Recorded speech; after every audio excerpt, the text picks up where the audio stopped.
I, Avery Parker, am a junior copywriter with a tragic credit score and a talent for self-sabotage. Case in point. I accidentally hit reply all to a company-wide email, attaching a highly detailed, bulleted list of inappropriate things I would do to our terrifying, gorgeous CEO, Julian Cross. Fully expecting to be fired and publicly humiliated, I am summoned to his top-floor office. However, Julian doesn't fire me. Instead, he makes me a completely unhinged offer. Julian is currently being hounded by his wealthy, overbearing family to settle down, and his board of directors thinks his icy image is hurting the company. He needs a fake girlfriend to make him look human. And since I just broadcasted my obvious, passionate infatuation to 400 employees, I am the perfect candidate. In exchange for clearing my debt and a massive promotion, I have to pretend to be head over heels in love with the most robotic man in New York. The only problem? Beneath the bespoke suits and terrifying scowls, Julian is actually wonderful, and my fake feelings are rapidly becoming a real disaster. They say love is unpredictable, and today's story proves it. Welcome to Romance Crave Stories, where every episode is full of passion, secrets, and emotional twists. Let's begin. Chapter 1. Let me tell you about the exact moment my life ended. It was a Tuesday, exactly 10:14 a.m. I was sipping a lukewarm hazelnut coffee, completely oblivious to my impending doom, and I had just pressed send on an email. The email was intended for my best friend and cubicle mate, Sarah. We had a running, highly inappropriate, and fiercely guarded joke about our company's notoriously terrifying, notoriously gorgeous CEO, Julian Cross. Julian was a man who looked like he had been sculpted out of aggressive marble and dressed entirely in bespoke Italian wool. He possessed the piercing blue eyes of a Siberian husky and the warm, inviting personality of a highly efficient refrigerator. I was a junior copywriter. I lived in a state of perpetual anxiety and possessed a bank account that usually held less than $50 by Friday. I had absolutely no business interacting with a man who probably ironed his socks, but looking from afar was free. The email I had drafted was a comprehensive, bulleted list titled, Top 5 Things I Would Do to Julian Cross If I Wasn't Terrified He Would Fire Me Using Only His Mind. It included highly specific scenarios involving the copy room, his ludicrously expensive silk ties, and a staple remover. It was funny. It was witty. It was meant strictly for Sarah's eyes only.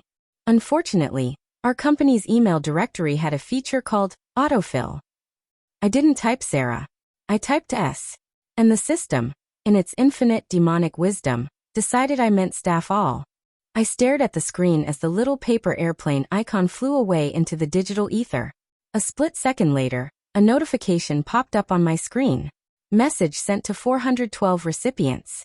My blood turned to ice water. My soul left my physical body. I frantically clicked undo, smashing my computer mouse with the ferocity of a trapped animal, but it was too late. The digital damage was done. Around me, the open plan office fell silent. A beat passed. Then a symphony of gasps, stifled giggles, and horrified whispers began to ripple across the floor like a wave. Sarah popped her head up from the cubicle next to mine. Her face was entirely pale. Avery, she whispered, her voice trembling. What did you just do? I'm moving to the woods, I replied, staring blankly at my monitor, my heart hammering against my ribs. I'm going to live in a cave and eat moss. Before Sarah could offer any logistical advice on cave dwelling, the phone on my desk rang. It was a sharp, aggressive trill. I looked down at the glowing caller ID screen. Executive Suite J. Cross. He had read it. The CEO had read my staple remover fantasies. I picked up the receiver with a shaking hand, fully prepared to offer my resignation, my firstborn child, and my immediate surrender to the authorities. Parker, his voice came through the line. It was deep, smooth, and utterly devoid of emotion. My office. Now. Chapter 2. The elevator ride to the 65th floor took exactly 92 seconds. I know this because I counted every single one of them in a desperate attempt to keep myself from hyperventilating. The doors slid open with a soft, expensive-sounding ping. The executive floor of Cross Communications was a terrifying landscape of polished concrete, floor-to-ceiling glass, and people who looked like they regularly drank kale smoothies and destroyed their enemies for sport. I, on the other hand, was wearing a polyester blend blazer from Target and sweating profusely. Patricia, Julian's executive assistant, was sitting behind a pristine white reception desk.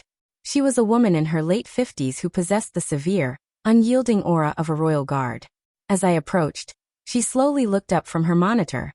For the first time in the 2 years I had worked here, Patricia looked at me with an emotion other than mild annoyance. It was profound, bottomless pity. "He's waiting for you, Avery," she said softly, gesturing toward the massive double doors of oak and frosted glass at the end of the hall. "May God have mercy on your soul. If I don't come out in 10 minutes, tell my mother I love her and to clear my browser history," I whispered. I walked the length of the hallway like a woman walking the Green Mile. I reached the double doors, took a deep breath that did absolutely nothing to calm my racing heart, and pushed them open. Julian Cross's office was easily the size of my entire apartment building. One entire wall was made of glass, offering a dizzying, panoramic view of the Manhattan skyline. At the center of the room sat a desk that looked like it had been carved from a single block of black obsidian. And behind that desk sat the man himself. Julian was, objectively speaking, an infuriatingly beautiful human being. He had dark, perfectly styled hair, a jawline that could cut glass, and eyes the color of a winter storm. He was wearing a dark navy suit that probably cost more than my college tuition. He was leaning back in his leather chair, his long fingers steepled under his chin, watching me with an unblinking, predatory stillness. I stood awkwardly in the center of the room, clutching my hands together so he wouldn't see them shaking. "Mr. Cross," I squeaked. I cleared my throat and tried to find an octave that didn't make me sound like a frightened cartoon mouse. "Sir, I am so incredibly sorry. I have already drafted my resignation letter. I'll pack up my desk immediately. You won't even have to call security." Julian didn't blink. He just reached out and tapped a single key on his keyboard. A massive flat-screen monitor mounted on the wall to my left flickered to life. There, displayed in glorious 72-inch high definition, was my email. Top 5 things I would do to Julian Cross if I wasn't terrified he would fire me using only his mind. "Avery Parker," Julian said. His voice was a low, resonant baritone that sent an entirely inappropriate shiver down my spine. "Junior copywriter. You've been with the firm for 2 years. "Yes, sir. But clearly, my judgment is severely impaired, and I will be leaving the premises." "Bullet point number 3, Julian interrupted, his eyes flicking to the giant screen. I must confess, I found the logistical mechanics of it quite baffling. "A staple remover, Miss Parker? Truly." My face burned so hot I was genuinely surprised my hair didn't catch fire. "It was a metaphor, sir. For unfastening the constraints of corporate hierarchy." "A metaphor," he repeated, one dark eyebrow arching in perfectly sculpted skepticism. "Fascinating. And what about bullet point number 4? The one involving the supply closet on the 4th floor and my, quote, stupidly expensive silk tie?" "I am going to throw myself out of that window," I stated, completely deadpan. "I'm just going to take a running leap, and whatever happens, happens. It has to be better than this." To my absolute shock, the corner of Julian's mouth twitched. It was barely there, a microscopic movement, but for a second, I swore the terrifying CEO almost smiled. He stood up, walking around the massive desk. He was impossibly tall up close. He walked past me, strode over to the double oak doors, and turned the deadbolt. A heavy, definitive click echoed through the massive room. He locked us in. This is it, I thought. He's going to murder me. He's going to murder me and hide my body in a filing cabinet, and Patricia will help him bleach the floors. Julian turned back to me, leaning casually against the locked door. He crossed his arms over his broad chest. "You aren't fired, Miss Parker. And you aren't resigning." I stared at him, my brain completely short-circuiting. I'm not. "No. In fact, you and I are about to enter into a highly mutually beneficial arrangement," he said calmly. He walked over to a sleek silver carafe on a side table, and poured a glass of water, holding it out to me. "Drink this. You look like you're about to pass out on my rug, and it's imported." I took the glass with trembling fingers and took a sip. "I don't understand.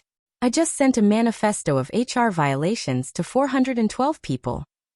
"Exactly," Julian said, his eyes gleaming with a strange, cold satisfaction. "Which makes you the perfect solution to my current problem." He paced back over to his desk, leaning against the edge of it. "My board of directors is currently breathing down my neck. They believe I am too detached, too robotic, They think my lack of a personal life makes me a liability in public relations. To make matters worse, my mother has decided that if I do not produce a serious romantic partner by the end of the fiscal year, she is going to start setting me up with the daughters of her country club friends. I blinked, still holding the water glass. Okay, that sounds like a terrible, rich person problem. What does that have to do with me? I need a girlfriend, Miss Parker, Julian stated bluntly. A fake one. Someone to attend galas with me, smile for the cameras, and convince my mother that I possess a human heart. And since you just broadcasted your deeply passionate, incredibly detailed infatuation for me to the entire company. He gestured gracefully toward the giant monitor displaying my mortifying email. No one in this city will ever doubt that you are madly, desperately in love with me. My jaw dropped. I stared at him, trying to process the words coming out of his perfect mouth. You want me to be your fake girlfriend? Because I accidentally sent a thirsty email. It is a business transaction, Julian corrected, his tone returning to its usual icy professionalism. 6 months. You will accompany me to 3 public events a week, plus family obligations. You will act the part of an adoring partner. In exchange, I will pay off your entirely terrifying amount of student loan debt, bump your salary up to a senior copywriter tier, and guarantee you a glowing letter of recommendation when the contract terminates. The room spun. I thought about my bank account. I thought about the instant ramen I was planning to eat for dinner.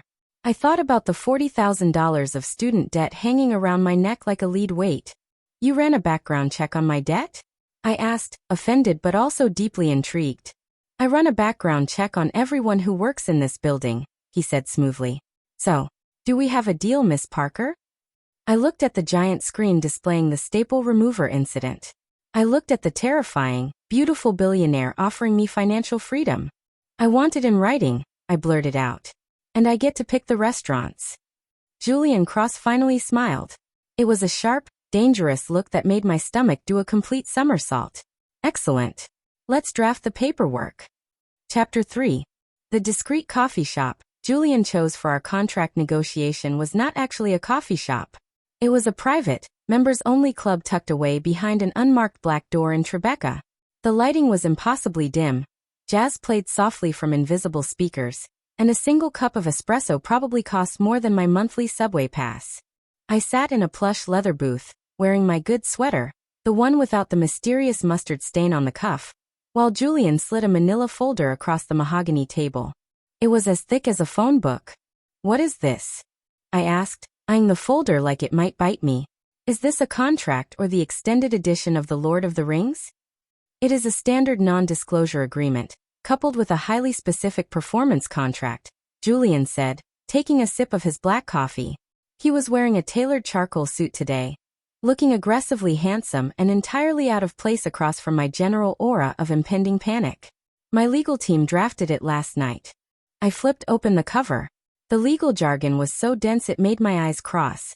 Julian, I'm a copywriter, not a corporate litigator.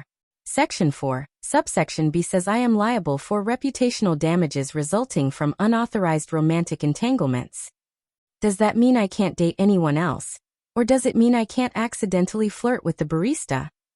It means you are exclusively mine for the next 6 months, in the public eye, Julian clarified smoothly. No datingaps. No ex-boyfriends crawling out of the woodwork. If my mother is going to believe this, the optics must be flawless. I grabbed a silver pen provided by the club and started aggressively skimming. Okay, fine. Exclusivity. I can handle that.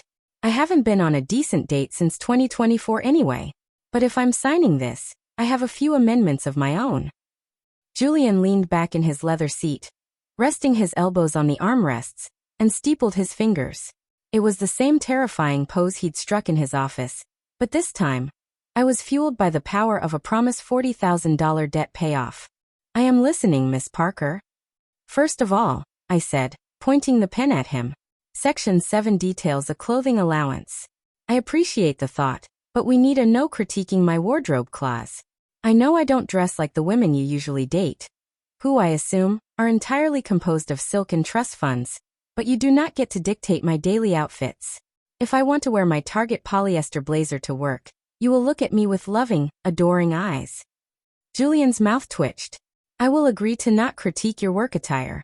However, for public events, galas, charity dinners, appearances with my family, you will wear the clothing provided by my stylist. I am not having you show up to a black tie event in polyester, Avery. Hearing him say my first name sent a weird, electric jolt straight to my toes. I ignored it. Compromise accepted. Next, I need a defined cap on the number of dates. I am an introvert, Julian. If I have to socialize more than twice a week, I break out in hives. 3, he countered immediately, his tone leaving no room for argument. A minimum of 3 public dates a week. We need to be seen at the right restaurants, attending the right shows, and occasionally being caught by the paparazzi looking sickeningly happy. 2 dates look like a casual fling. 3 dates look like an obsession. Fine, I sighed, scribbling an amendment into the margin. 3 dates. But I get to pick the food on at least one of them. If I have to eat one more microscopic portion of foam-based molecular gastronomy, I am going to wither away. Deal. Anything else? I looked down at the massive stack of paper. The reality of what I was doing suddenly hit me like a freight train. I was about to sign 6 months of my life away to my boss. I was going to lie to my coworkers, his family, and possibly the entire internet. Just one more thing, I said, my voice losing a bit of its bravado. I looked up to meet his intense, storm-gray eyes. We need a boundary clause. The email was a joke. A stupid, catastrophic joke. But I need to know this is strictly professional. I don't want things to get weird. Julian held my gaze. For a second, the icy, robotic CEO facade slipped, and he just looked like a man who was deeply, genuinely tired. I give you my word, Avery, he said quietly. This is a mutually beneficial performance. I will treat you with the utmost respect. There will be no lines crossed that we do not explicitly agree upon for the sake of the charade. You are perfectly safe with me. I held my breath for a second, searching his face. Against all odds, I believed him. Okay, I whispered. I flipped to the back page, my hand trembling slightly as I pressed the silver pen to the thick, cream-colored paper. I signed my name with a dramatic flourish, right next to Julian's sharp, aggressive signature. It's done, I said, pushing the folder back across the table. I am officially your fake girlfriend. Julian closed the folder and tucked it neatly into his leather briefcase. Then he reached across the table and picked up my hand. His fingers were warm, his grip firm and entirely unexpected. Before I could ask what he was doing, he brought my knuckles to his lips and pressed a soft, lingering kiss to my skin. In that case, darling, Julian murmured, his eyes locking onto mine with a terrifying, devastating intensity. We have a dinner reservation at Le Bernardin at 8. We're something spectacular. He stood up, dropped $100 bill on the table for a single cup of coffee, and strode out of the club, leaving me sitting in the dim booth, my hand completely on fire. Chapter 4. Julian's stylist had apparently broken into my apartment while I was at work, because when I got home, there was a sleek black garment bag hanging on my bedroom door. Inside was a midnight blue slip dress that clung to my body like a second skin, a pair of strappy heels that required a minor degree in engineering to buckle, and a note that just read, "Be ready by 7:30. G." At 7:30 p.m. on the dot, a black town car idled outside my extremely unglamorous walk-up. Julian was sitting in the back seat, scrolling through his phone. When I slid in next to him, he looked up, and for a fraction of a second, his fingers completely stopped moving. "You look." He cleared his throat, adjusting his perfectly knotted tie. "The dress is acceptable." "It's a $3,000 piece of silk, Julian." "It's a little more than acceptable," I muttered, wrestling with the seatbelt. "I feel like if I breathe too deeply, I'm going to rip a seam and owe your stylist a kidney." "I told you, I handle the expenses. Now remember the protocol," he said, shifting immediately back into CEO mode as the car pulled into traffic. "We are going to Le Bernardin. It is highly likely there will be a photographer from page 6 lingering near the entrance. I need you to look at me as if I am the center of your universe." "Right. Center of the universe. Got it." I nodded rapidly. "Do I stare into your eyes? Or do I just gaze lovingly at your cheekbones? Because your cheekbones are doing a lot of the heavy lifting here." Julian let out a long sigh. "Just try not to look like you're being held hostage, Avery." When we arrived, the paparazzi were indeed waiting. The moment Julian stepped out of the car, the flashbulbs went off like a lightning storm. He offered me his hand, and the second my fingers wrapped around his, he pulled me flush against his side. His hand rested firmly on the bare skin of my lower back, sending a jolt of pure electricity straight up my spine. I plastered on a bright, blinding smile and leaned into him, praying I didn't trip over my own ridiculously expensive shoes. We made it inside the restaurant, escorted immediately to a secluded, candlelit booth in the back. The atmosphere was incredibly romantic, which made the reality of our situation infinitely more awkward. Once the waiter poured the first glass of a red wine that probably cost more than my rent, the silence settled in. And it was agonizing. We had zero natural chemistry. When we weren't discussing my student debt or his corporate image, we had absolutely nothing to talk about. I sat there, tracing the rim of my wine glass, while Julian stared at the linen tablecloth as if he were trying to find a flaw in the fabric's structural integrity. So, I said, unable to take the quiet anymore. How was the corporate structuring today? Did you synergize any paradigms? Julian blinked slowly. Are you just using random buzzwords you heard in the elevator? Yes, I admitted, taking a massive gulp of the wine. It tasted like velvet and poor financial decisions. Julian, if a photographer snaps a picture of us right now through the window, the headline is going to be Tech CEO dines with terrified hostage. You have to give me something to work with here. I am sitting here. I am paying for dinner. I am providing my physical presence, he stated defensively. You look like you're plotting a hostile takeover of the breadbasket, I countered, leaning forward. The wine was hitting my bloodstream fast, making me bold. You're supposed to be in love with me. You need to smile. Julian bared his teeth in a grimace that did absolutely nothing to reach his eyes. I am smiling. No, you're threatening me with your incisors, I corrected, pointing my fork at him. A real smile. Come on. Think about something that actually makes you happy. What brings joy to the icy, robotic heart of Julian Cross? He frowned. Market stabilization. Boring. Try again. A perfectly executed quarterly earnings report. My God, you really are a robot, I groaned, resting my chin in my hand. Okay, let's try something non-work related. Do you have a dog? A favorite childhood memory? A really good sandwich you ate once? Julian stared at me for a long moment. The candlelight flickered, casting shadows across the sharp planes of his face. His expression softened just a fraction. When I was 10, he said quietly, his voice losing that sharp boardroom edge. My grandfather took me sailing off the coast of Maine. There was a storm, and the motor died. Everyone panicked, but he just laughed, handed me the tiller, and taught me how to read the wind to get us back. It was the only time I remember things being completely quiet. I watched his face. The rigid tension in his jaw had melted away. The icy gray of his eyes had warmed into something incredibly soft, and the corners of his mouth tilted up into a genuine, breathtaking smile. My heart did a violent, unexpected backflip in my chest. Oh no, I thought, my breath catching.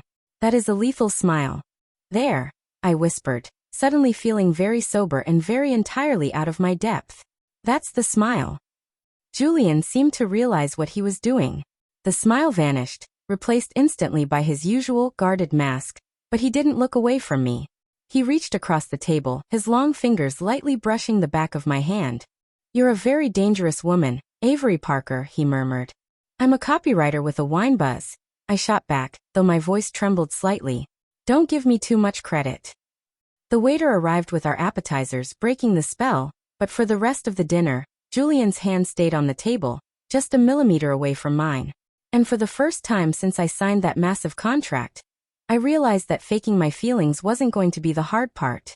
The hard part was going to be making sure they stayed fake. Chapter 5. The Cross family estate in the Hamptons did not look like a house. It looked like a French chateau that had gotten lost on its way to Versailles and decided to settle on a cliff overlooking the Atlantic Ocean. Julian, I whispered, pressing my face against the tinted glass of the town car as we rolled up the mile-long, pebble-paved driveway. Your house has gargoyles. Why does your summer house have gargoyles?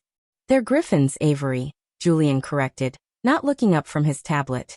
And my great-grandfather had them imported from Belgium in the 20s. Now remember the briefing. My mother, Eleanor, respects strength and detests hesitation. My younger brother, Sebastian, respects nothing and detests boredom. Do not let Sebastian corner you. And do not let my mother smell fear. Great. I'm spending the weekend with apex predators, I muttered, smoothing down the beige cashmere sweater Julian's stylist had provided. It was so soft it felt like wearing a cloud, but it did nothing to soothe my violently churning stomach. The car glided to a halt in front of massive mahogany doors. Julian finally put his tablet away, unbuckled his seatbelt, and turned to me. "We are a team," he said, his voice low and steady. He reached out, his thumb gently brushing a stray lock of hair behind my ear. The casual intimacy of the gesture made my breath hitch. "Follow my lead. You are the woman who managed to melt my frozen heart. Act like you own the place."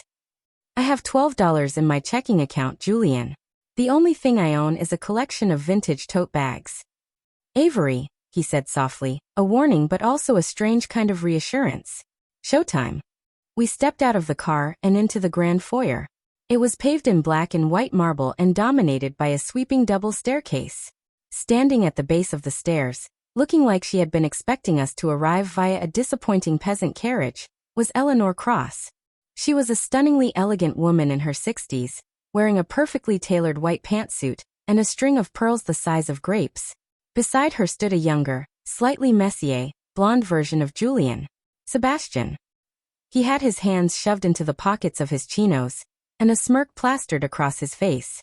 "Julian, darling," Eleanor said, holding her cheek out. Julian leaned down and kissed the air an inch away from her skin. It was the least affectionate greeting I had ever witnessed. Then Eleanor's piercing, glacial eyes snapped to me. She looked me up and down, mentally cataloging my net worth and finding it severely lacking. "And this must be the copywriter," Eleanor purred. She made the word copywriter sound like health code violation. "Avery Parker," I said, pasting on my brightest, most obnoxious smile. I stepped forward and thrust my hand out. "It is so lovely to meet you, Mrs. Cross. Your griffins are terrifying, but the landscaping is absolutely gorgeous." Eleanor stared at my extended hand for a full 3 seconds before limp-wristedly accepting the shake. How charmingly vocal. "Sebastian, take their coats." "I'm a venture capitalist, mother, not a coat check girl," Sebastian laughed, stepping forward. He bypassed Julian entirely and took my hand, kissing my knuckles with exaggerated flair. "Sebastian Cross. The fun brother." "Julian, I have to admit, I thought you fabricated her to stop mother's blind dates. But she's real and she's entirely too vibrant for you." "Back off, Ba," Julian warned, his hand coming to rest possessively on the small of my back. The heat of his palm seeped through the cashmere, grounding me. We were herded into a drawing room that looked like a museum exhibit. We sat on antique velvet sofas that were actively hostile to human comfort. A maid silently poured Earl Grey tea into bone china cups. "So, Avery," Eleanor began, stirring her tea with terrifying precision. "Julian is famously guarded. He lives and breathes cross-communications. Tell me, how exactly did a junior employee manage to ensnare my son?" I froze. Julian and I had established the ground rules of the contract, but we hadn't actually rehearsed our meet cute. I couldn't exactly tell his terrifying mother that I won his heart by broadcasting my desire to do inappropriate things to him in the copy room to 400 employees. I looked at Julian for help, but he was taking a sip of tea, his face an unreadable mask, waiting to see what I would do. "Fine," I thought. "Improv it is." I yelled at him. I blurted out. Eleanor stopped stirring. Sebastian choked on his tea. "You yelled at the CEO of your company?" Eleanor asked, her perfectly sculpted eyebrows vanishing into her hairline. "It was a Tuesday," I lied smoothly, leaning into the delusion.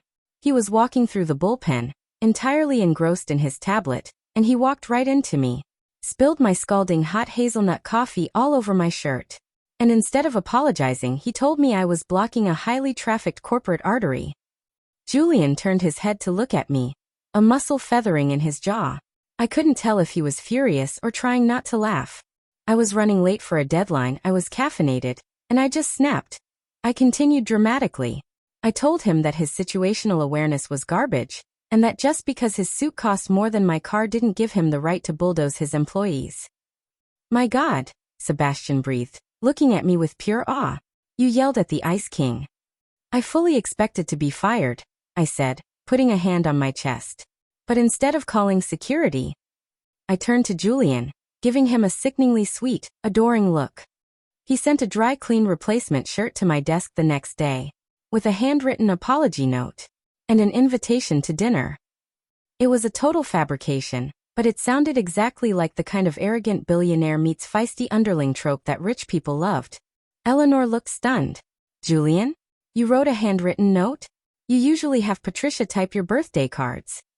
Julian set his teacup down with a soft clink. He turned to me, the icy facade completely gone. He looked at me with such raw, intense affection that my heart physically skipped a beat. She was magnificent, Mother, Julian said, his voice a low, gravelly purr. He reached out and tucked my hand between both of his. Avery looked at me like I was a person, not a title. She demanded respect.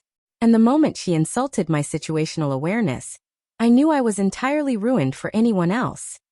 I stared at him, my mouth slightly dry. He is a really, really good actor, my brain screamed. Sebastian leaned back against the sofa, crossing his arms. Well, it's a great story. But you two still look like you're sitting in a boardroom meeting. I'm not buying the overwhelming passion, Jules. Sebastian. Eleanor scolded, though she looked suspiciously agreeable to his observation. Julian's eyes darkened. The air in the room suddenly felt incredibly thin. I don't particularly care what you buy, Ba, Julian murmured, his gaze never leaving mine. Before I could even process the shift in his tone, Julian's hand slid from mine, trailing up my arm, over my shoulder, and weaving into the hair at the nape of my neck. He pulled me toward him, closing the distance between us on the cramped velvet sofa. He didn't hesitate. Julian pressed his lips to mine. It was supposed to be a fake kiss for an audience, but the moment his mouth touched mine, the entire room ceased to exist. It wasn't a chaste peck. It was commanding, firm, and dizzyingly warm. My hands instinctively flew up, gripping the lapels of his suit jacket to keep myself from sliding off the sofa. A soft sound escaped my throat, and Julian angled his head, deepening the kiss, his thumb tracing a slow, burning line along my jaw. Every single nerve ending in my body was on fire. I forgot about the contract. I forgot about the debt. I forgot about the Griffins. When he finally pulled away, my lips were tingling, my chest was heaving, and I was staring at him like I had never seen him before. Julian looked down at me, his chest rising and falling just a fraction faster than normal. His storm gray eyes were entirely black. He slowly turned his head to look at his brother. Are you convinced, Sebastian? Julian asked, his voice rough. Sebastian held his hands up in surrender, a delighted grin on his face. Completely sold, brother. Mother, I think we better start planning a wedding. I swallowed hard, my fingers still white-knuckling Julian's jacket. We had survived the lion's den. But I had a terrifying, sinking realization that I had just walked straight into a trap of my own making. Chapter 6. Monday morning arrived with the subtlety of a car crash. I stood outside the towering glass facade of Cross Communications, clutching my tote bag like a shield. Over the weekend, I had survived a Hamptons estate, a terrifying matriarch, and a fake kiss that had fundamentally rewired my central nervous system. I had spent all of Sunday in my apartment, staring at my ceiling, trying to convince myself that Julian's lips had simply felt like a very lucrative business contract. It wasn't working. Taking a deep breath, I pushed through the revolving doors and swiped my badge at the turnstile. The moment I stepped onto the copywriting floor, the ambient noise of typing and corporate chatter died instantly. It was as if someone had hit the mute button on the entire department. 60 heads turned in unison to look at me. I kept my eyes glued to the gray industrial carpeting and power walked to my cubicle. I practically threw myself into my ergonomic chair, ducking behind the low partition. A second later, Sarah's head popped up over the divider like a prairie dog. You, she hissed, her eyes wide with a mixture of terror and profound respect, are a legend. I am a dead woman walking, I whispered back, sinking lower in my chair. Please tell me the gossip isn't that bad. Sarah gave me a look of deep pity. Avery, the private Slack channels are burning to the ground. You sent a mass email detailing your desire to weaponize office supplies against the CEO, and 48 hours later, Page 6 published a photo of you two leaving Le Bernardine looking like the cover of a romance novel. Everyone thinks you're a Machiavellian genius who slept her way to the top floor. My stomach plummeted. I didn't sleep my way anywhere. I'm still a junior copywriter. I'm wearing a blazer I bought on clearance. Try telling that to marketing, Sarah muttered, glancing over her shoulder. They're currently taking bets on how long it takes for you to get a corner office. And Kevin from accounting told everyone you demanded a Birkin bag as a severance package. I groaned, burying my face in my hands. The reality of the contract was crashing down on me. Julian wanted a public girlfriend. He didn't care about the internal office politics, because nobody on the executive floor dared to gossip about him to his face.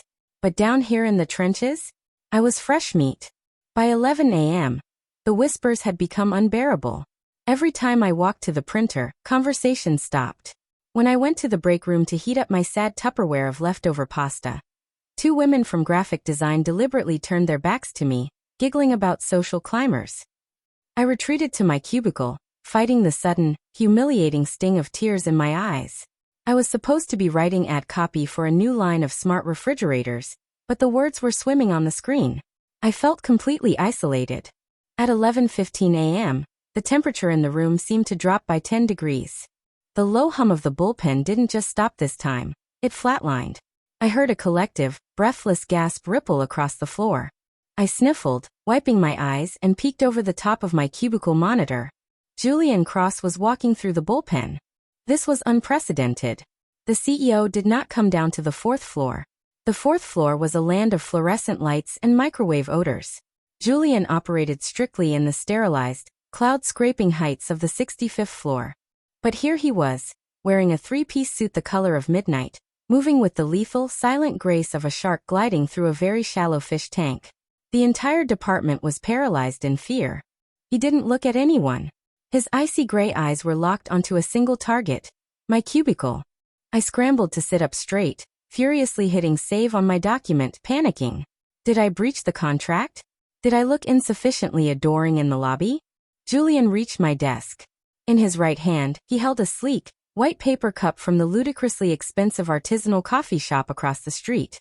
He stopped, completely ignoring Sarah, who had frozen mid-sip of her water bottle, and looked down at me. The icy, terrifying CEO mask cracked, replaced instantly by the warm, smitten persona he had debuted for his mother. Julian. I breathed, genuinely confused. What are you doing down here? You left my apartment so early this morning, darling, Julian said. His voice wasn't a whisper. It was pitched perfectly, low, rich, and carrying just enough volume to ensure that at least 30 people in a 50-foot radius heard every single word. My brain completely stalled. Left his apartment. I had woken up in my own lumpy bed, fighting my cat for the blanket. I stammered, catching the warning glint in his eye. Play along, his look said. I had a deadline. For the refrigerators. The refrigerators can wait, Julian murmured, stepping into my cubicle space. He placed the coffee cup gently on my desk. I realized I never got to make you coffee. Hazelnut, right? Scalding hot. He was referencing the fake meat cute.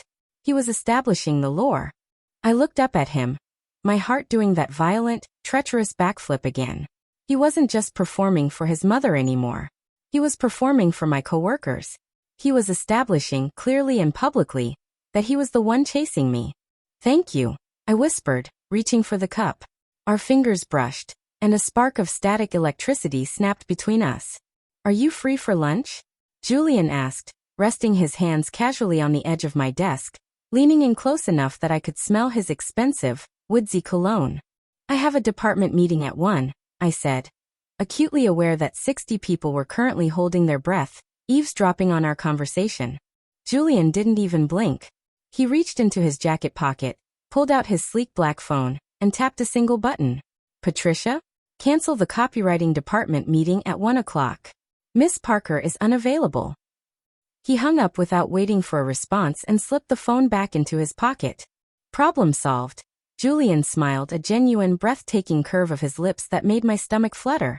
He leaned down and pressed a soft, lingering kiss to the top of my head. I'll be down to collect you at 12:30. Keep up the good work, sweetheart. He turned and walked back out of the bullpen, the sea of cubicles parting for him like the Red Sea. The moment the elevator doors closed behind him, the silence shattered.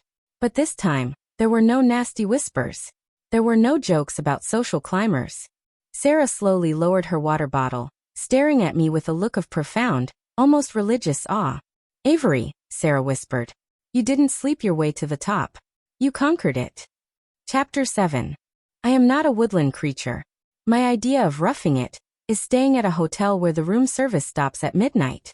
So, when the annual Cross Communications Synergy Summit arrived, I packed my bags with a heavy heart and a profound dread of mosquito bites. The retreat was held at an obscenely exclusive lodge in upstate New York. It was the kind of place that offered mindfulness axe throwing and artisanal pinecone weaving.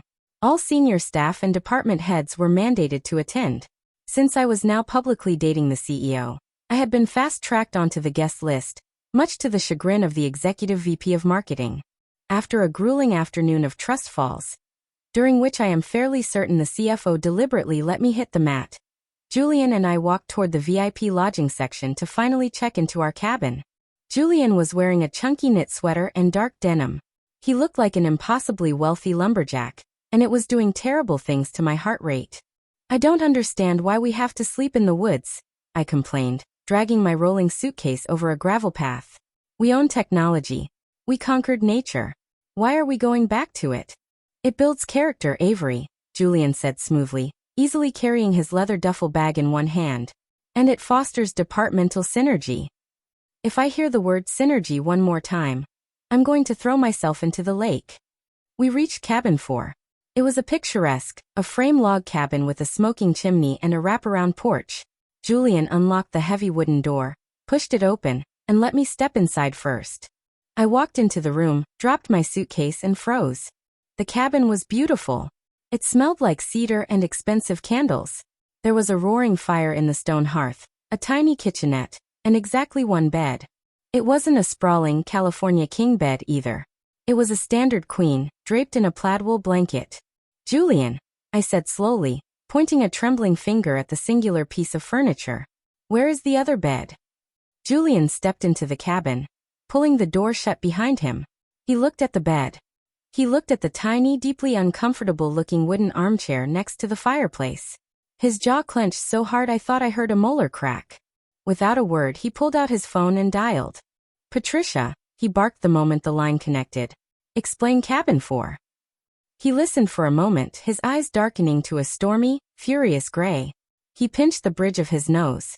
"I see. And who exactly authorized that change?" Yes, of course she did. "Fine. Leave it." He hung up, sliding the phone back into his pocket with a heavy, resigned sigh. "Let me guess," I said, crossing my arms. "A booking error?" "A highly calculated, maternal interference," Julian corrected bitterly. "My mother apparently called the lodge concierge yesterday.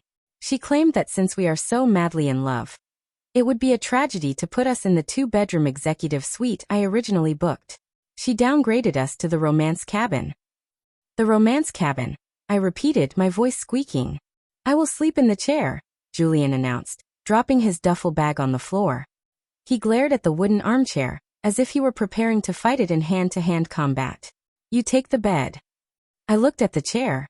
It was essentially 2 planks of distressed wood bolted together. Then I looked at Julian, who was 6'2" and built like a Greek statue. "Julian, you can't sleep in that chair. It looks like a medieval torture device. You'll wake up with a slip disc, and the board of directors will sue me for breaking the CEO." "I am not going to compromise your boundaries, Avery," he said firmly. "We agreed this was a professional arrangement. You are sleeping in the bed." "It's a queen-size bed," I argued, my heart hammering against my ribs. "We are 2 adult human beings. We can sleep on the same mattress without it turning into a scandal. I'll build a pillow wall. It'll be like the Berlin Wall, but fluffy." Julian stared at me, his eyes searching my face for any sign of hesitation. "Are you entirely sure?" "Yes. Now go put your flannel pajamas on, or whatever it is billionaires wear to sleep in the woods." 3 hours later, the fire had burned down to glowing embers, and the cabin was pitch black. The pillow wall had been constructed. I was lying rigidly on the left side of the bed, staring up at the dark wooden beams of the ceiling, intensely aware of the man lying exactly 5 inches away from me on the other side of the cotton barricade. I couldn't hear the woods outside. All I could hear was the slow, steady rhythm of Julian's breathing. "Julian," I whispered into the dark. "Yes, Avery." His voice was low, gravelly with sleep, and it sent a completely involuntary shiver down my spine. "I'm sorry your mom meddles so much," I said softly. The mattress shifted slightly as he turned his head toward me. My mother has always believed that control is a substitute for affection. She orchestrated this because she expects me to fail. She expects the pressure to crack the facade, and for you to leave, just like the others. I frowned, turning my head to look at the silhouette of the pillow wall. What others? There was a long silence. For a moment, I thought he wasn't going to answer. I was engaged, Julian said quietly. 3 years ago. To a woman whose family had very close ties to my mother's social circle. It was highly optimized. A perfect merger of 2 prominent families. But 2 months before the wedding, my company faced a massive hostile takeover attempt. I was sleeping in the office, working 100-hour weeks to save the firm. I wasn't present. I wasn't the perfect, attentive partner my mother promised her I would be. So she left. I asked softly. She told me I was a machine, Julian murmured, the hurt bleeding through his usually icy tone. She said I didn't know how to be human. And she was right. I am exceptionally good at building companies, Avery. I am catastrophically bad at building a life. My chest physically ached for him. Without thinking, I reached over the top of the fluffy pillow wall in the dark.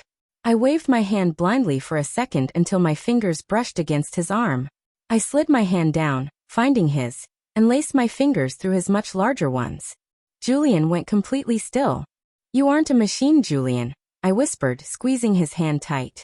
You're just very specifically calibrated. You bought me coffee when the whole office was gossiping about me. You're willing to sleep on a wooden plank to make me comfortable. That's plenty human. Julian didn't say anything. But in the dark, his fingers curled around mine, holding on with a desperate, heavy grip. He didn't let go for the rest of the night. And as I finally drifted off to sleep, holding the hand of my fake billionaire boyfriend, I realized with terrifying clarity that the line between the contract and reality hadn't just blurred. It had completely disappeared. Chapter 8. There is a specific kind of karma reserved for people who lie about their romantic lives to billionaires. Mine arrived on a Thursday morning in the form of the worst flu I had experienced since the 7th grade. I woke up feeling like I had been run over by a freight train carrying a shipment of lead anvils.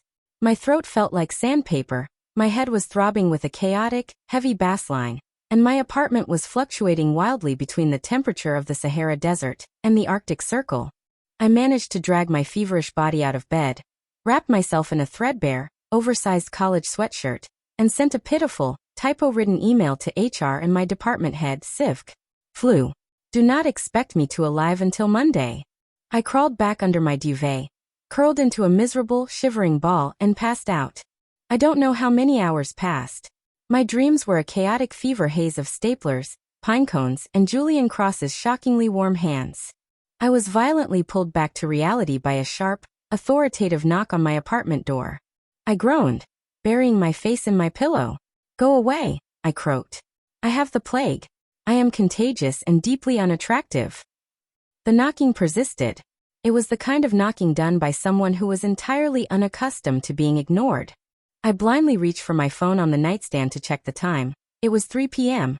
and noticed I had 4 missed calls from an unsaved, extremely expensive-looking Manhattan number. Oh no, my fever-addled brain panicked. It's his mother. She's here to inspect the hostage. I stumbled out of bed, tripped over a rogue shoe, and dragged myself to the front door. I unlocked the deadbolt and pulled the door open about 3 inches, peering out through a squint. It wasn't Eleanor Cross. It was Julian. And for the first time since I had met him, he was not wearing a bespoke suit. He was wearing heather gray sweatpants, a plain black t-shirt that stretched entirely too well across his broad chest, and a dark beanie pulled over his perfectly styled hair. He was holding a massive, insulated brown paper bag from a wildly expensive artisanal deli. Julian, I rasped, leaning heavily against the doorframe for structural support. What are you doing here? Also, what are you wearing? Do the paparazzi know you own cotton? Julian's eyes swept over me, taking in my pale face, my disastrously messy hair, and the fact that I was actively shivering. His jaw tightened, and without waiting for an invitation, he pushed the door fully open and stepped inside, shutting it firmly behind him. You didn't answer your phone, he said, his voice entirely devoid of its usual icy boardroom edge. It just sounded worried. Patricia informed me you called in sick. I assumed, based on your general inability to keep your own desk organized, that your apartment would not be adequately stocked with medical supplies. I have half a bottle of expired NyQuil and a box of stale saltines, I defended weakly, crossing my arms over my chest. I'm surviving. You look like a Victorian ghost, Julian countered, steering me gently by the shoulders back toward the living room. Sit down. Before you fall down. He guided me to my incredibly lumpy, mustard yellow sofa. I collapsed onto it, pulling a throw blanket over my lap. I watched in a state of absolute, feverish bewilderment as the billionaire CEO of my company walked into my tiny, chaotic kitchen. He didn't flinch at the dishes in the sink. He didn't comment on the stack of unopened mail on the counter. He just opened the brown paper bag and began pulling out containers. I brought chicken noodle soup from the place on Fifth Avenue. They make the broth from scratch, Julian listed off, moving around my kitchen with surprising efficiency. Electrolyte water, gingertea, and 2 different types of fever reducers, because I wasn't sure if you had an allergy to ibuprofen. He poured the soup into one of my chipped bowls, microwaved it, and brought it over to the coffee table, setting it down next to a steaming mug of tea and 2 pills. Eat, he ordered softly, sitting down on the edge of the coffee table, right in front of me. You didn't have to do this, I whispered, wrapping my freezing hands around the warm mug of tea. The contract doesn't cover hazardous duty pay. You could catch this. I have an exceptional immune system, Julian stated, watching me take a sip of the tea. And the contract stipulates that we take care of our public image. It looks very bad if I let my beloved girlfriend perish from a seasonal virus. He was using the contract as an excuse, but his eyes betrayed him. He wasn't looking at me like a PR liability. He was looking at me like he genuinely cared. I slowly ate the soup under his watchful eye. It was, unsurprisingly, the best soup I had ever tasted. When I finished, the fever reducers finally kicked in, making my eyelids incredibly heavy. You should go back to bed, Julian murmured, standing up and taking the empty bowl from my hands. You're going to leave? I asked, hating how small and disappointed my voice sounded. Julian paused, looking around my tiny, messy living room. He looked at the lumpy sofa, the towering stack of books on the floor, and the single, sad houseplant I was slowly neglecting to death. No, Julian said quietly. He walked over to his duffel bag near the door and pulled out his sleek silver laptop. I have international calls to make for the Asian markets anyway. I'll work from here. Just go to sleep, Avery. I stumbled back to my bedroom and crawled under the covers. But I didn't close the door. For the next 6 hours, I drifted in and out of sleep. Every time I woke up, I could hear the soft, rapid clicking of Julian's keyboard from the living room. Occasionally, he would step quietly into the bedroom, press the back of his cool hand against my burning forehead to check my temperature, and leave a fresh bottle of water on the nightstand. Sometime around 2 a.m., my fever finally broke. The crushing weight on my chest lifted, and I opened my eyes, feeling surprisingly lucid. I slipped out of bed and padded quietly into the living room. Julian was sitting on my lumpy yellow sofa. His laptop was closed on the coffee table. His head was tipped back against the cushions, his eyes shut, fast asleep. The icy, terrifying CEO looked completely peaceful, illuminated only by the orange glow of the street lamp outside my window. I stood there in the dark, watching the steady rise and fall of his chest. He had stayed. He had worn sweatpants, fed me soup, and worked through the night on a terrible sofa just to make sure I was okay. My heart squeezed so hard it physically ached. I pulled a blanket off the armchair and gently draped it over his broad shoulders. He shifted slightly in his sleep, murmuring my name, but didn't wake up. I sat on the floor next to the sofa, pulling my knees to my chest, and faced the terrifying, undeniable truth. I wasn't faking it anymore. I had completely, hopelessly fallen in love with Julian Cross. Chapter 9. Surviving the flu was easy. Surviving the realization that I was head over heels in love with a man who was legally bound to tolerate my presence for another 5 months was agonizing. By Tuesday, I was back at my desk, physically healed but mentally spiraling. Every time my phone buzzed, my heart leaped into my throat. When Julian sent me a standard, highly corporate email about a copywriting deadline, I spent 20 minutes analyzing the subtext of the word regards. Spoiler: there was no subtext. It was just an email. I had resolved to bury my feelings deep down in the dark, dusty basement of my soul, and maintain total professionalism. I was a copywriter. He was the CEO. We had a contract. That resolve lasted exactly until 12:30 p.m. on Thursday. Julian had requested my presence at an executive networking luncheon on the 65th floor. Routine maintenance of the public narrative, his text had read. I arrived in the executive boardroom wearing a sleek burgundy sheath dress, courtesy of his stylist, and my best smitten girlfriend's smile. The room was buzzing with executives, board members, and catered trays of miniature quiches. I spotted Julian near the floor-to-ceiling windows. He looked devastating in a charcoal suit, holding a glass of sparkling water, nodding politely at the CFO. I started making my way toward him when the double oak doors of the boardroom swung open, and all the oxygen was immediately sucked out of the room. A woman walked in. She did not merely walk, she glided. She was stunningly tall, with sleek blonde hair that looked like it had never known a split end, and she was wearing a white tailored suit that screamed generational wealth. She possessed the kind of aristocratic, icy beauty that made you want to immediately apologize for existing in her general vicinity. I didn't need an introduction. The collective, terrified whisper of the room provided one. Victoria Kensington. The ex-fiancée. The woman who had told Julian he was a machine. I watched, frozen in place, as Victoria bypassed 3 vice presidents and glided straight toward Julian. Julian, she said, her voice a melodic, throaty purr. She reached out and placed a manicured hand squarely on his chest, right over his heart. It's been an absolute age. You look stressed. As always. Julian stiffened. The polite corporate mask he had been wearing shattered, replaced instantly by the cold, robotic CEO persona I hadn't seen since the day I signed the contract. He politely but firmly stepped back, dislodging her hand. Victoria. I wasn't aware Kensington Holdings was sending a representative to this luncheon. My father insisted, she smiled, stepping closer again, completely ignoring his physical boundary. And I have to admit, I was curious. The rumor mill in the Hamptons has been quite chaotic lately. Your mother tells me you're having a midlife crisis. Dating an employee. She laughed. It was a light, tinkling sound that made me want to throw a miniature quiche at her head. I told Eleanor it was obviously just a PR stunt, Victoria continued, her voice dropping into an intimate, hushed tone that was still loud enough for me to hear. You Julian? With a copywriter? It's almost too absurd to be insulting. Once you're done playing this little game, we should have dinner. Talk about merging our portfolios again.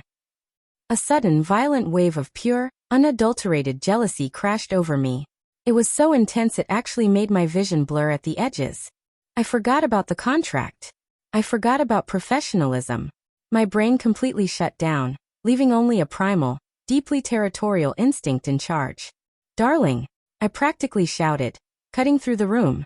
I marched up to them, inserting myself seamlessly between Julian and Victoria.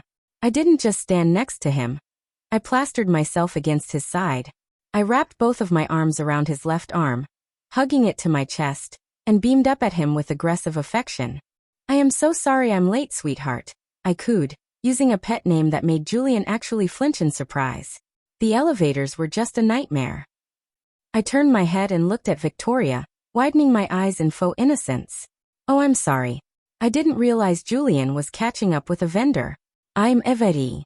The midlife crisis. Victoria's perfect smile tightened into a thin, furious line. Victoria Kensington. I am an investor. And Julian's former fiancé. Former. Right. I chirped, leaning heavier against Julian. I reached up with my free hand and began meticulously, entirely unnecessarily, straightening his silk tie. He's mentioned you. Briefly. Usually in the context of dodged bullets. Behind me, the CFO choked on a sip of champagne. Julian looked down at me. His icy gray eyes were wide, completely caught off guard by my sudden feral energy. He opened his mouth to speak, but I wasn't done. So you're looking to merge portfolios? I asked Victoria, tilting my head. That's so retro. Julian and I don't really talk about work when we're together. We're too busy building a life. I used the exact phrase Julian had told me in the cabin. I felt his entire body tense against mine. Victoria let out a condescending little scoff. Building a life. How quaint. Tell me, Avery, does he still work 100-hour weeks? Does he still fall asleep at his laptop instead of coming to bed? Or have you magically cured his obsession with his own company? Actually, Julian spoke up. His voice was low, smooth, and entirely relaxed. He unhooked my arms from his side, only to wrap his own arm firmly around my waist, pulling me so close our hips were touching. Avery has introduced me to the concept of a work-life balance, Julian said smoothly, looking right at Victoria. For instance, last week, I completely neglected a quarterly review just to bring her soup when she was ill. I find that I heavily prefer her company over my laptop. Victoria's eye physically twitched. And as for dinner, Julian continued, his tone turning to absolute ice, I am afraid my evenings are exclusively booked. Avery requires a minimum of 3 dates a week, and I am highly dedicated to fulfilling her terms. Now if you'll excuse us, my girlfriend hasn't eaten, and she gets delightfully grumpy when her blood sugar drops. He didn't wait for Victoria to respond.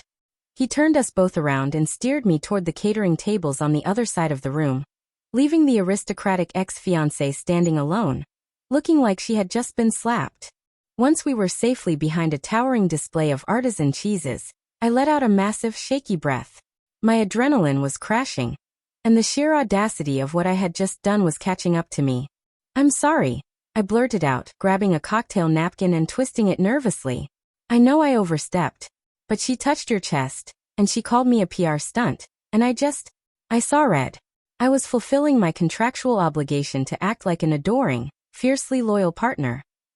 Julian stood perfectly still. He was staring at me with a look I couldn't quite decipher.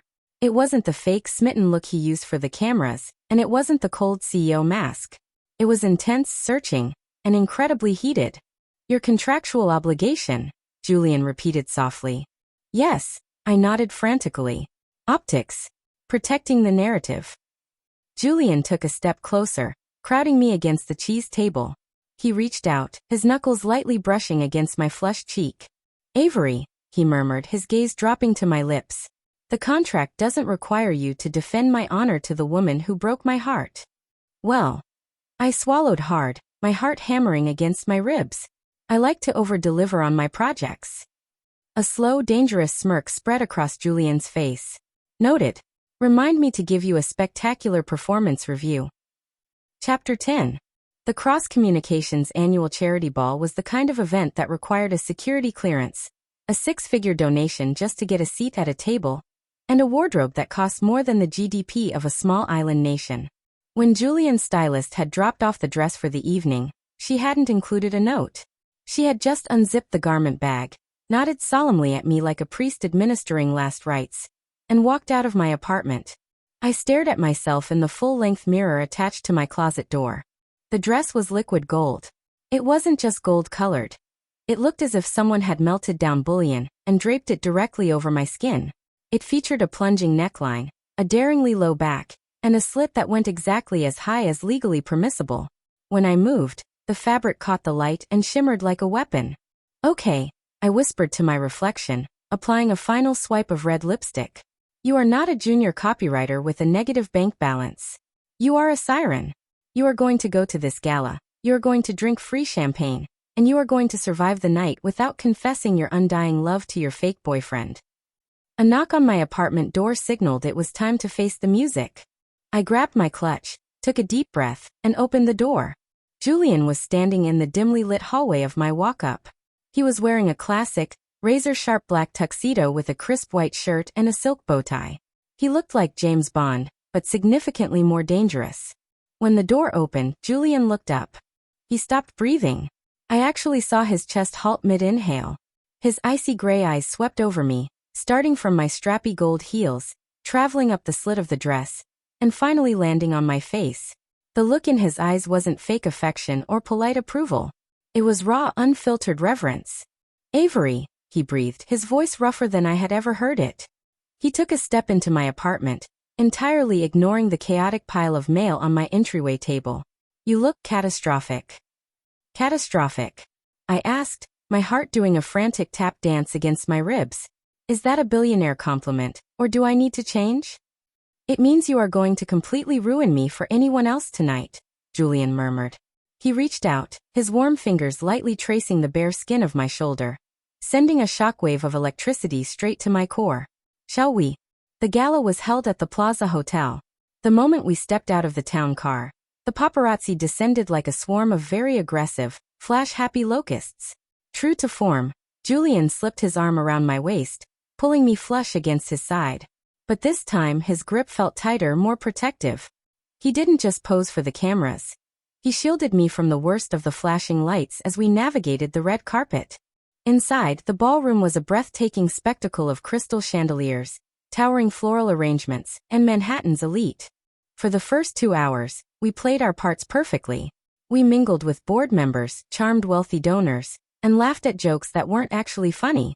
Julian kept me tethered to his side the entire time. Whenever someone tried to monopolize his attention, his hand would find the small of my back, his thumb drawing slow, distracting circles against my bare skin. But as the night wore on, the noise and the crowds began to suffocate me. Every time I looked at Julian, my chest ached with the secret weight of my real feelings. "You're quiet," Julian noted, leaning down so his mouth was hovering just next to my ear over the din of a jazz band. "Are you feeling all right? Is it the flu again?" "No, I'm fine," I lied, offering a tight smile. "Just a little overwhelmed. There are a lot of people here who own their own private islands." Julian searched my face for a moment. Then, without a word, he took my hand, turned his back on the CEO of a major tech conglomerate, and pulled me toward a set of heavy velvet curtains at the edge of the ballroom. He pushed through the heavy fabric, opening a pair of French doors, and led me out onto a sprawling, secluded stone balcony overlooking Central Park. The crisp night air hit my flushed skin, offering instant relief. The balcony was empty, bathed in the soft, silver glow of the moon. The noise of the gala was muffled to a dull hum, leaving only the faint, melodic strains of the jazz band drifting through the glass. I walked over to the stone balustrade, looking out over the glittering lights of the city. I heard Julian step up behind me. He was so close I could feel the heat radiating from his chest. "Better?" he asked softly. "Much," I admitted, closing my eyes for a second. "Thank you. Though I'm pretty sure your PR team is going to panic if the happy couple disappears for too long." "Let them panic," Julian dismissed smoothly. I turned around to face him. He was looking at me with that same intense, searching expression he had worn the day I defended him against his ex-fiancée. The moonlight caught the sharp angles of his face, making him look impossibly handsome. The faint sound of a slow, sweeping ballad drifted out from the ballroom. Julian stepped forward. He didn't ask. He just reached out, took my right hand in his left, and placed his other hand firmly on my waist, right where the silk of my dress dipped low on my back. "Julian," I whispered, my breath catching as he pulled me flush against his chest. "What are you doing? There are no cameras out here. Nobody is watching us."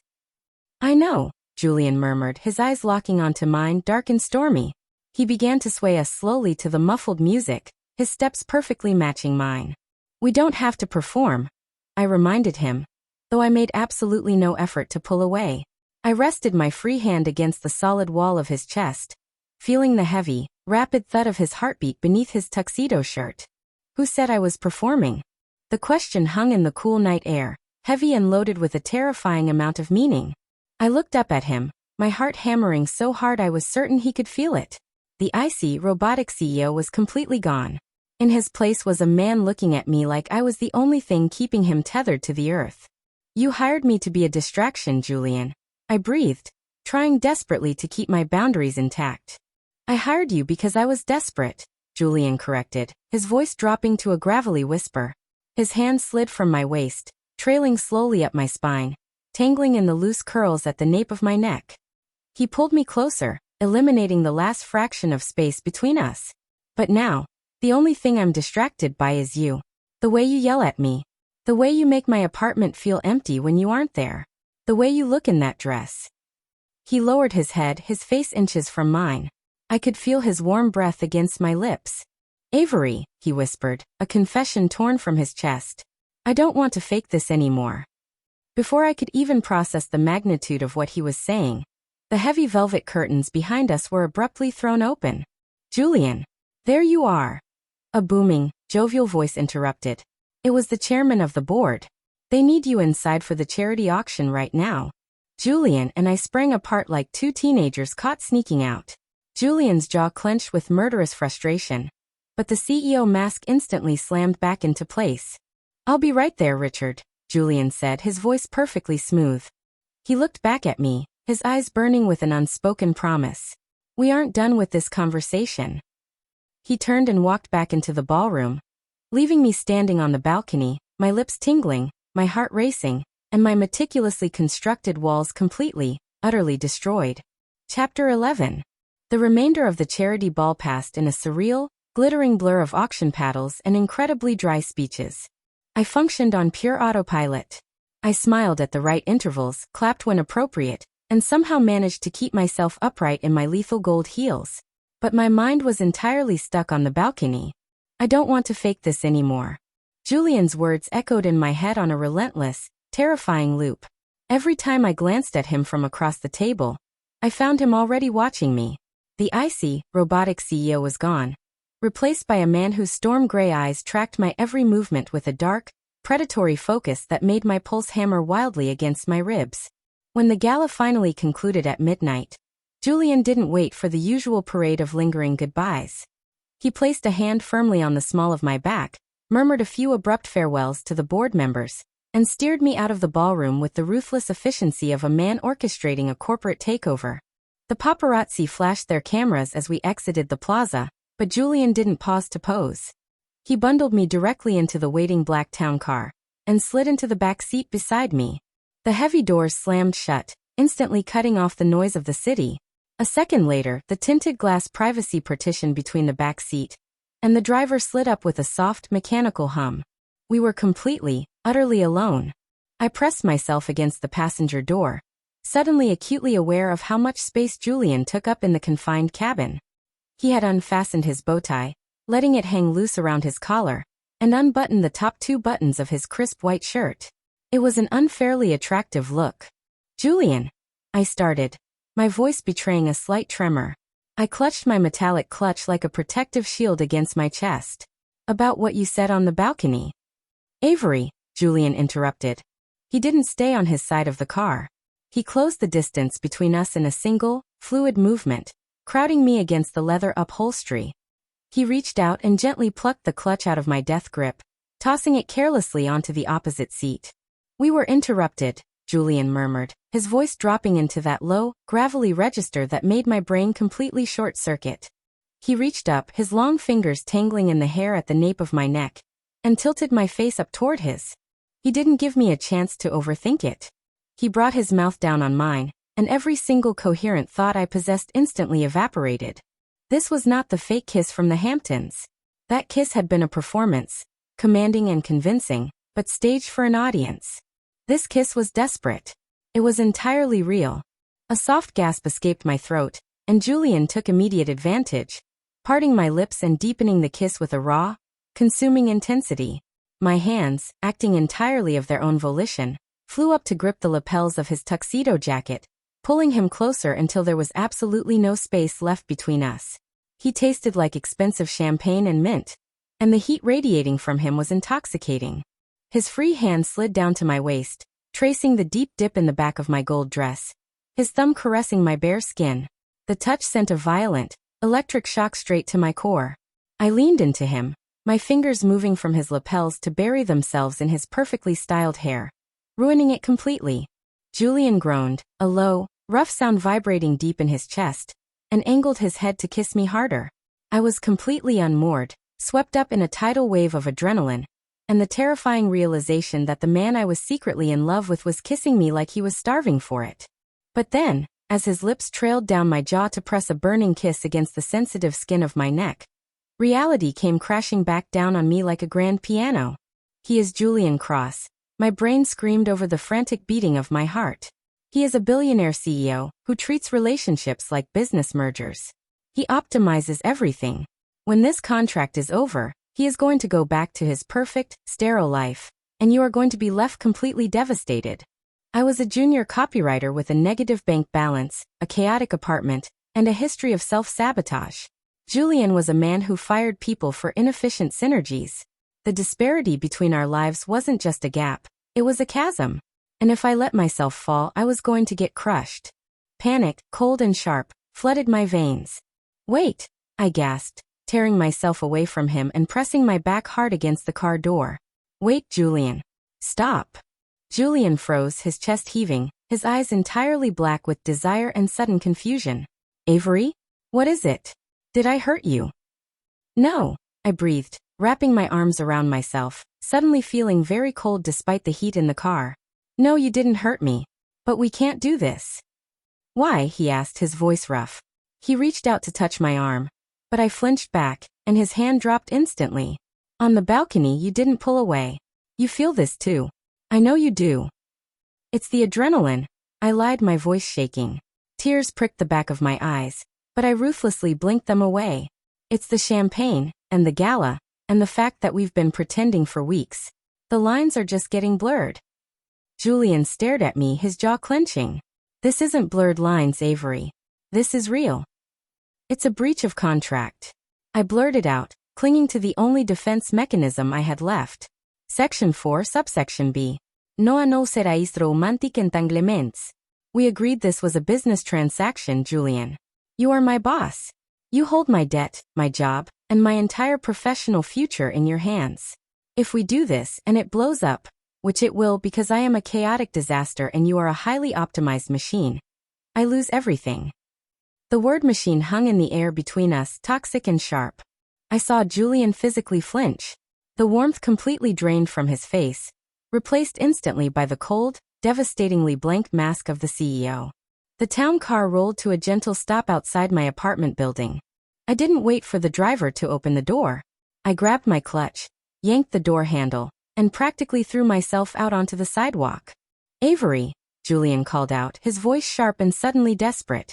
Good night, Mr. Cross, I said, not looking back. I sprinted up the stairs of my walk-up as fast as my gold heels would allow, unlocked my door, and slammed it shut behind me. I slid down the cheap wood until I was sitting on the floor of my messy, chaotic apartment, buried my face in my hands, and finally let myself cry. Chapter 12. I spent the entire weekend in a state of catatonic misery. I didn't leave my apartment. I didn't answer Sarah's frantic texts demanding all the juicy details from the gala. I didn't even stress eat, which is how you know a situation is truly dire. I just lay on my lumpy mattress, staring at the water stain on my ceiling, replaying the kiss in the town car on a relentless, agonizing loop. I called him a machine. The memory made me physically cringe, pulling my duvet over my head. I had used the exact word his horrible ex-fiancé had used to break his heart. I had weaponized his deepest insecurity to protect my own fragile feelings. And the look of cold devastation on his face was going to haunt me for the rest of my natural life. But I couldn't go back. The chasm between us was too wide. He was Julian Cross, the billionaire who optimized his life with contracts and NDAs. I was Avery Parker, a girl who currently had exactly $14 to her name, and couldn't even organize her own desk drawer. If I stayed, if I let myself be his convenient, contractual girlfriend who eventually transitioned into a real one, I would spend every single day wondering when he was going to realize I was a messy, chaotic liability. It was better to rip the Band-Aid off now. On Monday morning, I woke up at 5 a.m. I put on my most severe, unfun outfit, a gray pencil skirt and a stiff white button-down that made me look like an unhappy bank teller, and took the subway to the office long before the sun was fully up. The building was practically deserted when I swiped my badge. I took the elevator straight to the 65th floor. Patricia wasn't at her desk yet. The executive suite was silent, bathed in the pale, cold light of the early morning. I walked down the long hallway, my practical flats making absolutely no noise on the polished concrete. I pushed open the heavy oak doors to Julian's office. It was empty. His desk was pristine, an obsidian slab of perfection. My hands were shaking as I unzipped my tote bag. I pulled out the thick manila folder containing our legally binding, highly detailed performance contract. I placed it squarely in the center of his desk. On top of the folder, I placed a crisp, white envelope. Inside was my formal resignation letter. It was exactly 3 sentences long, citing personal reasons, and offering my immediate departure. But next to the envelope, I left a small neon yellow sticky note. It was the only splash of color in the entire sterile room. The deal is off. Keep the $40,000. I'm sorry I called you a machine. You are the most human person I know. Avery. I stared at the sticky note for a long second, memorizing the sharp angles of his office, the faint smell of his woodsy cologne that still lingered in the air. A massive lump formed in my throat, but I swallowed it down. Goodbye, Julian, I whispered to the empty room. I turned around, walked out, and gently pulled the heavy doors shut behind me. The descent to the 4th floor felt like a funeral march. When I reached my cubicle, the copywriting department was just starting to trickle in.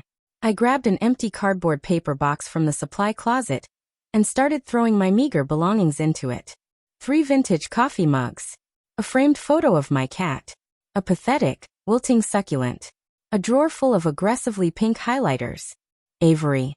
I jumped, nearly dropping the succulent. Sarah was standing at the entrance to my cubicle, holding her morning iced coffee, staring at my cardboard box with absolute horror. "What are you doing?" she demanded, stepping inside. "Are you getting promoted? Did Julian move you to a corner office? Please tell me you have a window now." "I'm resigning, Sarah," I said quietly, tossing a handful of pens into the box. Sarah's iced coffee nearly slipped out of her hand. "You're what?" "Avery, you just went to the gala. You looked like a literal goddess. The Slack channels are saying you two were practically making out on a balcony. You conquered the mountain. You do not jump off the mountain once you reach the peak. The mountain is a billionaire CEO who owns my debt," I whispered fiercely, glancing around to make sure nobody was listening. "The power dynamic is completely toxic. It was a contract, Sarah. A fake dating contract to get his mom off his back, and I breached it. I caught real feelings. And I can't stay here and pretend anymore." Sarah stared at me, her jaw on the floor. "Wait. You were fake dating Julian Cross? The Ice King?" "Yes. And now I'm leaving before I get my heart completely pulverized." I grabbed the heavy tape dispenser from my desk and shoved it into the box. I took one last look at the tiny gray, fabric-lined box where I had spent the last 2 years of my life. "I'll call you tonight," I promised, giving Sarah a tight, emotional hug. She hugged me back, completely stunned into silence. I picked up my cardboard box, bracing it against my hip, and started walking down the aisle toward the elevator banks. My coworkers watched me go, a sea of confused faces popping up over their partitions. The whispers were already starting, but I didn't care. I just wanted to get out of the building before Julian read that sticky note. I pressed the down button in the elevator lobby. The digital numbers above the doors slowly descended. Ding. The doors slid open. I took a deep breath, stepped inside, and turned around to face the lobby as the doors began to close. Suddenly, a loud, piercing crackle of static echoed through the entire building. It wasn't coming from the elevator. It was coming from the overhead public address system. The emergency PA speakers, located on every single floor of Cross Communications, which were strictly reserved for fire drills and active crises. "Avery Parker." The voice booming through the speakers was deep, smooth, and laced with absolute, unyielding authority. "Julian." I froze, my hands gripping the edges of my cardboard box, so tightly my knuckles turned white. I frantically jammed my finger against the open doors button. "Do not get on that elevator," Julian's voice commanded over the speakers, echoing through the 4th floor lobby with godlike volume. "If anyone is standing near the elevators on the 4th floor, press the emergency stop button. Now." A guy from accounting, who was walking past holding a bagel, looked at me in sheer terror, dropped his bagel, and slammed his palm against the emergency stop button on the wall. The elevator doors froze open. "Thank you," Julian's voice echoed. A sharp exhale of breath crackled over the microphone. "Now, Avery, you left a sticky note on my desk. I find it entirely unacceptable. Therefore, I am rejecting your resignation." The entire 4th floor was dead silent. 60 copywriters were holding their breath. I stood in the elevator car, completely paralyzed. "You accused me of optimizing my life," Julian continued, his voice vibrating through the ceiling tiles. "You said we were too different. So, in the interest of full corporate transparency, I am going to read a list. Please pay attention." My heart stopped. "No. Top 5 things I love about Avery Parker," the CEO announced to all 412 employees of his company. Chapter 13. I stood frozen in the open elevator, the cardboard box of my belongings suddenly feeling like it weighed 1,000 pounds. Around me, the entire copywriting department had slowly crept out of their cubicles, staring up at the ceiling speakers with a mixture of absolute shock and giddy anticipation. Number 1. Julian's voice resonated through the building, deep and steady. "I love that she possesses the bravery of a feral honey badger. Most people tremble when they enter my office. Avery Parker sat on my imported rug, drank my water, and threatened to throw herself out of my window rather than apologize for her own brilliance. Sarah, standing a few feet away, slapped a hand over her mouth to muffle a squeal. Number 2, Julian continued. I love her absolute refusal to be intimidated. When confronted by a woman who actively tried to make me feel like a machine, Avery did not retreat. She stepped between us, ruined her own professional reputation to defend my honor, and hugged my arm with the territorial aggression of a very well-dressed bear. A ripple of laughter echoed through the 4th floor. My face was burning so hot I was genuinely surprised the fire sprinklers hadn't activated. Number 3. I love her chaotic, deeply confusing desk. I love the pink highlighters. I love the wilting plant. Because beneath the pristine, optimized surface of my life, I was suffocating. Avery's chaos is the only thing that has ever let me breathe. I dropped my cardboard box. It hit the floor of the elevator with a dull thud, pens and vintage coffee mugs spilling out across the linoleum. Number 4. His voice softened, dropping a decibel, losing the sharp edge of the CEO and becoming the quiet, vulnerable man who had held my hand in the dark cabin. I love that she didn't just see the title. She saw me. She stayed awake with me. She reminded me how to be human. The PA system crackled with a moment of dead air. The silence in the building was absolute. And number 5, Julian said, his voice now sounding much closer. Not just from the speakers, but echoing down the hallway. I love her enough to do this. The elevator doors, which had been frozen open by the terrified accounting guy, suddenly felt very narrow as a figure turned the corner and strode into the lobby. Julian. He had sprinted. The man who never moved faster than a calculated, predatory glide was actually out of breath. His charcoal suit jacket was unbuttoned. His tie was completely askew. And he was holding the thick manila folder containing our contract in his left hand. He marched straight through the crowd of gaping copywriters, never breaking eye contact with me, and stepped right into the elevator car, stepping over my spilled highlighters. He held up the massive legally binding contract. With one swift, violent motion, Julian ripped the entire stack of paper in half. He tossed the shredded pieces onto the floor of the elevator, right next to my wilting succulent. Contract terminated, Julian said, his chest heaving. I stared at him, tears finally spilling over my eyelashes and tracking down my cheeks. Julian, you just broadcasted your feelings to 400 people. The board of directors is going to have a collective stroke. Let them, he said fiercely, stepping closer and backing me up against the metal railing of the elevator car. I own a controlling interest in this firm. They can't fire me. But I am not going back to my sterile, perfect life, Avery. Not without you. I'm a disaster, I sobbed, laughing at the same time. I have no money, I have a terrible credit score, and I'm currently wearing practical flats. I don't care about your credit score, Julian murmured, reaching out to cup my face in both of his large, warm hands. His thumbs gently wiped away my tears. I am catastrophically in love with you.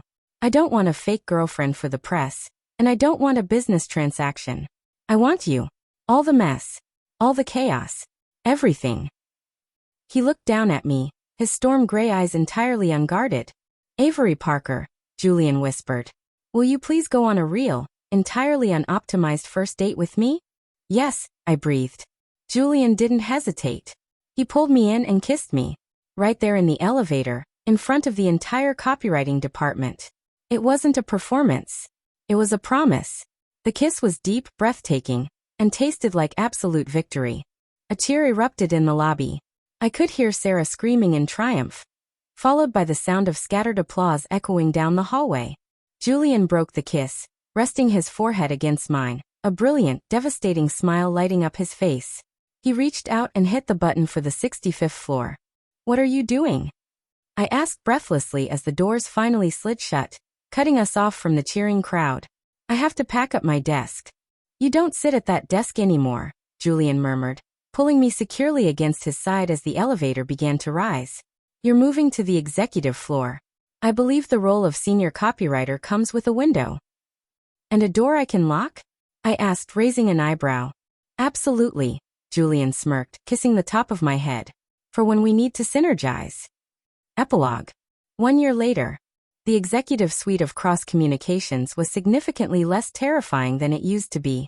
For one, Patricia had started wearing colorful scarves and occasionally smiled. For another, the massive, obsidian desk in Julian's office was currently littered with several brightly colored sticky notes, a half-empty hazelnut coffee, and my favorite pink highlighter. I sat back in one of the plush leather guest chairs, kicking my heels off and resting my feet casually on the edge of Julian's immaculate desk. "I'm just saying, the new ad campaign is a little dry," I pointed out, tapping a pen against my chin. "We need to punch up the emotional resonance in the second paragraph."